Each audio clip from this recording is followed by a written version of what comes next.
Welcome to Kenton Teaches. Enjoy the video. You start by confirming the essentials. You need dash and double jump mobility to clear platform gaps and avoid deadly spikes. Once done, fast travel or ride the tram to City of Tears and head toward the Southern Garden entrance.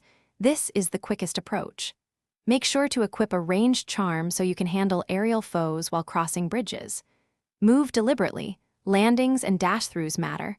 Practice the short sequences once, then proceed to the visible gated entrance and prepare to enter.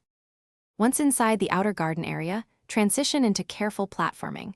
Dash diagonally, then immediately double jump to clear gusts and staggered platforms. Make sure to clear or lure small enemies out of the way before committing to long runs, because getting hit midair breaks your rhythm. Also scan walls closely.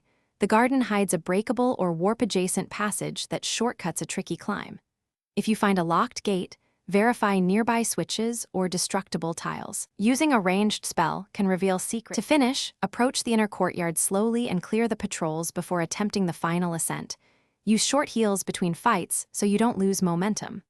Once at the gate, flip the visible nearby switch or examine upper ledges for a small key or activation plate. Many routes require vertical exploration. If you encounter a hard block, don't force it. Retreat and return after a new movement ability, or try breaking thin-looking walls with your nail. That one check resolves most access problems. Thanks for watching. Please subscribe if this video was helpful.